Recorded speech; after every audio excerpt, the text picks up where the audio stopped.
es para los directores generales de Pemex y de CFE. En primer lugar,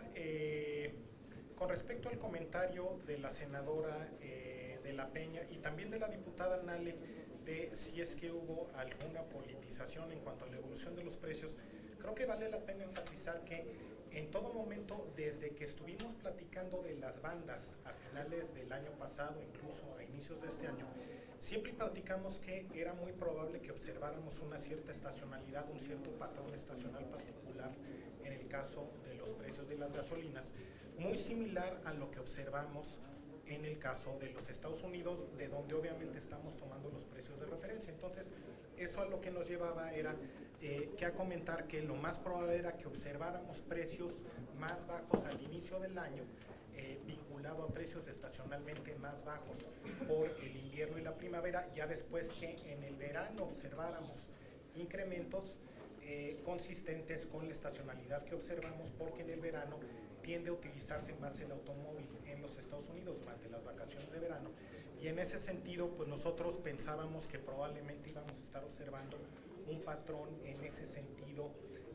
para el país, entonces vinculado al régimen de las bandas. Entonces, en ese sentido, sí, creo que sí vale la pena enfatizar que este fue un patrón de precios que nosotros de hecho anticipábamos que podríamos estar observando por la estacionalidad de los precios de gasolina en los Estados Unidos, y es algo que comentábamos desde finales del año pasado cuando propusimos el esquema de las bandas.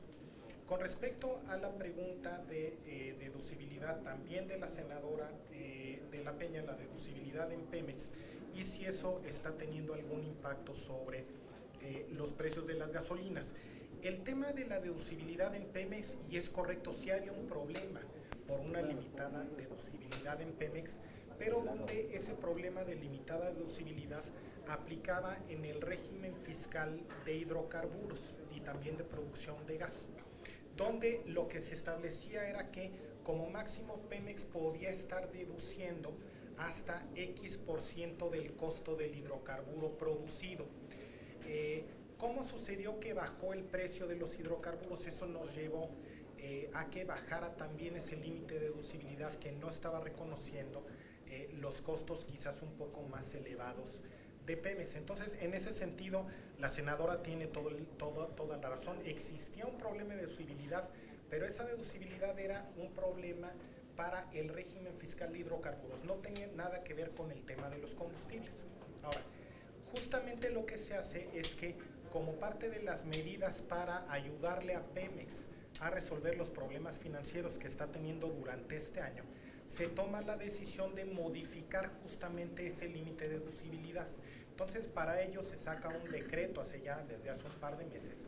donde se incrementa el límite de deducibilidad que va a poder estar aplicando Pemex tanto para campos de crudo como para campos de gas. Entonces, en ese sentido, reconociendo que existe el problema que usted mencionaba, senadora, es que justamente como parte del paquete de apoyo a Pemex se toma la decisión de que se estarán ajustando esos límites de deducibilidad, y donde se busca que eso le permita a Pemex mantener recursos por arriba de lo que hubiera mantenido después de pago de impuestos, mayores en cerca de 50,000 millones de pesos. Es parte del paquete de medidas que se anuncia para Pemex hace un par de meses, y donde usted muy claramente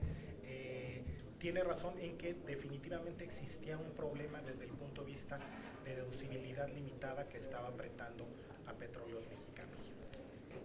Pasando a los comentarios y preguntas del diputado Castañeda, desde el punto de vista de cuál es el impacto que se espera desde el punto de vista del incremento, me voy a referir particularmente al caso de las gasolinas. Aquí vale la pena enfatizar que en el momento en que se habla y se determina la banda para este año, justamente lo que se busca es limitar el que pueda haber alguna afectación en casos de volatilidad de precios internacionales, y por eso se fija la banda como el precio del año pasado más 3%, donde el 3% es el objetivo de inflación de Banco de México. Entonces, justamente lo que se busca es que en el peor de los casos, lo que pudiera terminar observándose es el precio del año pasado más 3%, que es un resultado plenamente consistente con el objetivo de inflación de Banco de México situado en 3%. como platicábamos, en el promedio durante el año, de hecho, hemos observado que el precio de la gasolina incluso está ligeramente todavía por debajo de lo que observamos el año pasado, pero en el peor de los escenarios,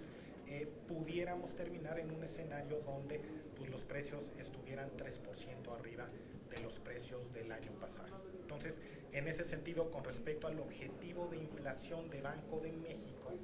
el incremento en precios cuando mucho será consistente con ese objetivo de inflación.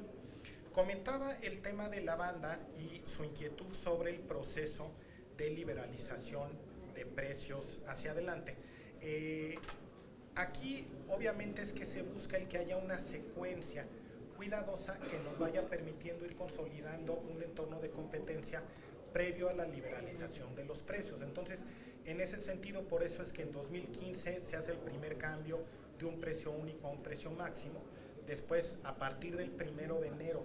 de este año, se permite que hayan estaciones de servicio que no tengan que ser franquiciatarias de Pemex, y ahí hemos empezado a observar algunas empresas franquiciatarias. Se empiezan a dar también permisos de importación que originalmente estaban previstos para darse y abrirse apenas el 1 de enero de 2017, pero compartiendo la inquietud del diputado de que es necesario el asegurar que hayan condiciones de competencia adecuadas antes de la liberalización de los precios, es que se toma la decisión de que se va a adelantar la liberalización en las importaciones de gasolinas para el primer semestre de este año, es decir, se adelanta casi un año justamente para ir reforzando el proceso de competencia, y donde en todo momento pues estaremos manteniendo una continua comunicación con COFECE para ir asegurando que se vayan dando las condiciones necesarias que hagan que cuando liberalicemos los precios o se liberalicen los precios en el 2018, ellos se den bajo condiciones adecuadas de competencia. Y por ejemplo, vale la pena enfatizar que COFECE saca hace unas pocas semanas un reporte con sugerencias adicionales de cómo podemos estar reforzando el proceso de apertura justamente para asegurar el que tengamos condiciones de competencia adecuadas, y donde yo creo que muchas de las recomendaciones son cosas que debemos de estar haciendo y a las cuales debemos de ponerle mucha atención justamente para asegurar que tengamos un ambiente con la máxima competencia. Con respecto a un par de comentarios del diputado del Rivero, mencionaba los cambios en el marco presupuestal de Pemex, y aquí vale la pena enfatizar que realmente el cambio en el marco presupuestal de Pemex que se aprueba es para que Pemex ya tenga que empezar a comportarse como una empresa cada vez más parecido a cómo se comportaría una empresa privada. ¿Eso qué quiere decir? Que realmente a Pemex lo único que se le solicita dentro del marco presupuestario actual es que uno cumpla con el déficit, el balance público que le apruebe el Congreso de la Unión, es decir, el monto de endeudamiento o de ahorros que le apruebe el Congreso de la Unión, que cumpla con un techo de endeudamiento y que cumpla con un techo de servicios personales. Fuera de eso, Pemex puede hacer cualquier cosa que quiera, es decir, lo que se busca es que Pemex tenga la máxima flexibilidad desde el punto de vista de los ajustes que pueda ir haciendo. Eso obviamente que implica también, y esa es una demanda vieja de Pemex, que Pemex pudiera utilizar sus ingresos excedentes cuando los tuviera.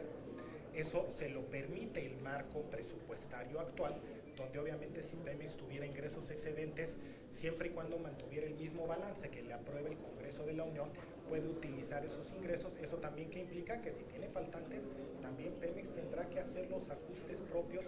como lo estamos haciendo y lo estamos viendo en el caso pues, de la mayor parte de las empresas privadas internacionales en todo el mundo, frente a las distintas evoluciones que hemos visto en los precios del petróleo. Con respecto a su comentario de ajustes en el IEPS de gasolinas, obviamente pues esa será una decisión a fin de cuentas pues del Congreso de la Unión, yo creo, en el contexto de la discusión del paquete económico. Ahora, creo que sí vale la pena enfatizar varios temas que ya platicábamos. En general, el IEPS de gasolinas tiende a ser un impuesto progresivo, y eso lo veíamos dentro de las láminas de la presentación, donde realmente es el 30% de los ingresos de mayores de hogares, el 30% de los hogares de mayores ingresos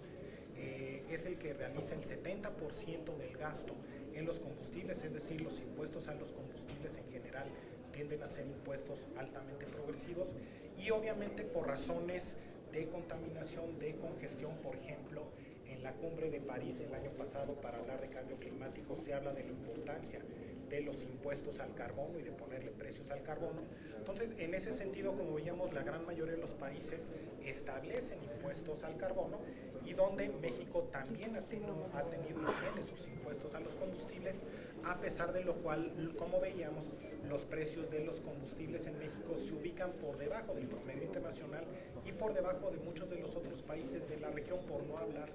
de países industriales. Pero sí, obviamente, dejando claro que esa discusión, pues a fin de cuentas quien terminará decidiéndola será el Congreso de la Unión, probablemente en el contexto de la discusión para el paquete económico del próximo año. Finalmente, con respecto a la pregunta del diputado Orozco,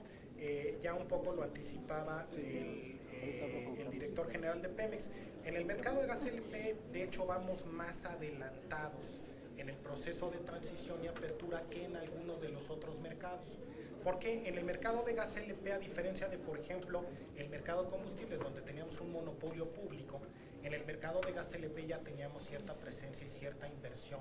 del sector privado en distintas etapas de la cadena.